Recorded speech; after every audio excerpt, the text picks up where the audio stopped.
What's going on, guys? Gary with RAS Group back with another video today, talking weapon light manipulations. This is something that has been requested from several people.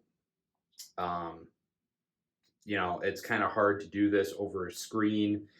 I'm going to try my best to give you guys my insight in how I activate my weapon lights and the process I use to do so. Um, yeah, we're just going to get into it and we're going to go for gold. So first and foremost, keep in mind while we're talking about this is not the way to do anything. This is a technique to achieve the concept of deploying a white light from a pistol. I am not a leading renowned expert on white light manipulation. My background and experience with it is I've been a 3 to 11 patrol deputy for about 7 years. In that time, I've cleared several structures, anything from, trailer park homes up to lakeside mansions, sometimes even by myself. I know that is not really very acceptable. However, when you have 3 cars working and your closest backup is 35 to 40 minutes away, sometimes you have to make a game time decision and go with it. So that's my experience in using a weapon light. I have used weapon lights professionally. I'm not an expert. It's just I've had some more than average experience with weapon lights and weapon light manipulation. So now that we've covered that, let's talk about handguns and weapon lights. So I am a big proponent of the Glock handgun platform. As you guys can see, you've seen it in hundreds of videos. Well, not hundreds, but a ton. And they work for me. The ergonomics works for me. Specifically, I use 2 main lights, which happen to be the TLR1HL and the Surefire X300. Both of these lights allow me to use my preferred methodology for activation. But that being said, there are factors that play into this. The size of your hands, size of your thumbs, how long or short your thumbs are, the size of the firearm, and the switchology of the weapon light, right? Is it a paddle system? Is it a toggle system? That's going to play a factor in what you need to do to get that light on quickly and efficiently and in a safe manner. So, first and foremost, I do not use my trigger finger to depress a weapon light. I am not a fan of that whatsoever. All these guns are cleared, guys. We'll give you a safety check as I pick them up just to give you some peace of mind, even though you're way on the other side of a screen. So I do not use my trigger finger. Reason being is I think it's very easy to do this under duress, for you to manipulate that light, and boom, comes right into the trigger guard. I'm not a fan of that. There is an avenue in which I see using your trigger finger to activate the weapon light during an injured shooter scenario. I guess we'll just talk about that real quick right now, but that entails coming up with a deliberate action. Obviously, on the TLR1, that's not the case. If you look at an X300, that is the case, right? I can go up and then in if I need to, right?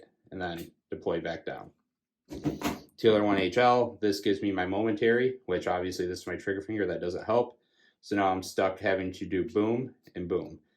If you are in that position, I highly encourage you and suggest that you train this once in a while at the range or during dry fire, nighttime in your home, and you make 2 deliberate actions to go boom and boom. Not just try to go to trigger prep. 2 deliberate actions, boom, boom, boom, boom. So that's the only avenue in which I see activating a weapon light with my dominant hand to be an option. That being said, process of elimination, I use my support side hand. And for this, I'm going to show you on kind of my chosen platform. This is my Glock 45 MOS. Just got back from Guerrilla Gunworks. We'll talk about that later. But right here, as you can see, I take this, and this is my normal grip, and all I do, shift my thumb slightly down, and I'm going to pressure into the light. Pressure into the light. Pressure into the light. Now, as you can see, I can have the light on, off, on, off, on, off, on, off. So this is my preferred method. It works for me in my hands in the way that I rotate my grip up into my firearm right here. And all I do is take my thumb from this ledge, I drop it down, and I deploy in, right? And I can maintain that under recoil pretty well. This light's a little loose. Let me see if I can fix that here. Nope, not on this one. Yeah, that's the only problem with the A's. But here, and I can hold this in, and I can manipulate this under pressure, right? Under a TLR1, I simply hold it down. So my thumb comes from here, sweeps all the way down, and I'm here. I can break a shot if I needed to. Now that works for me based on the size of these toggle switches and the size of my hands and the ergonomics of the firearm. That's my way. That's how I like to do it. I can maintain depressing my light under recoil doing it like this. My thumb kind of wedges in between my dominant hand and my my toggle switch here, and it's literally forward pressure, and I can go. That's it. The other option, and this is a little bit more universal, and I'll show it kind of with these other two guns. Well, we'll show it here and then with these other two guns. But the other option is kind of a quick bump of the knuckle to this right here, and putting it into a constant on motion upon the draw. So you essentially come out and go, right? Come out, go. Or you can even practice flicking the thumb up and then off, up, off. Now, I'm a big fan of momentary because it's what I use on rifles. It keeps everything consistent. However, I believe that this is a very viable option. I know that this is the methodology that Kyle Manzano uses over at Manzano Tactical. He's a great instructor, great shooter. Check him out if you haven't. I'm pretty sure if you've heard of me, you've definitely heard of Kyle Manzano, because that dude is he's a lot more prevalent than I am. But that's the other option in which I can see doing that. Now, it also works with things that have like a paddle system, right? Like this TLR7 that I have on this Glock 17, or on this Enforce APL that I have on this Glock 19 from Escarpment Arms.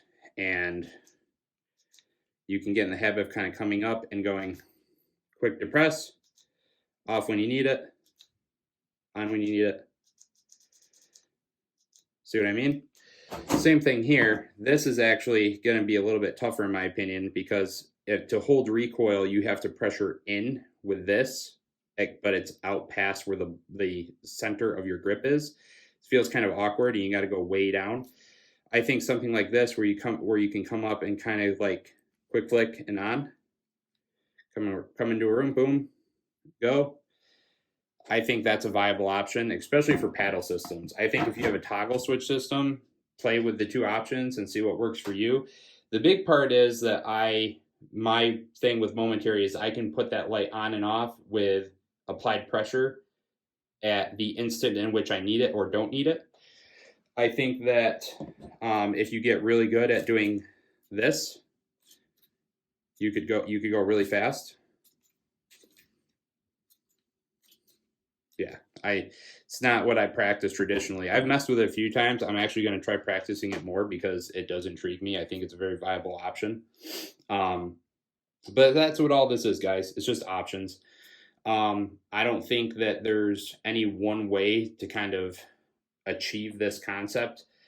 Just find a way that works for you. And like I said, the only thing I wouldn't do is I strongly suggest a downward sweeping motion of a toggle switch, because I think that's a high propensity for a possible ND. Especially if you're clearing rooms, you got to remember that not everybody that's inside of where you're clearing might be a bad guy. So that's it. There will be a blog post to accompany this to kind of put some stuff into a little bit more detail, maybe word things better than I did. But ultimately, that's how I deploy weapon light. It's how I've been doing it for years at work. It's worked well for me. I do run a TLR1 at work on a Glock 17. So this is the exact light that I use. And this is what I do. I have a high tang grip. Everything's proper. Boom. And all I do is I drop my thumb to here, keep it depressed. When I don't need it, I'm off. So that's what works for me. Like I said, try those two options. Train to it, dry fire it, find what works for you. In the meantime, you guys stay safe, stay trained, stay rad. I'll be back with the next one.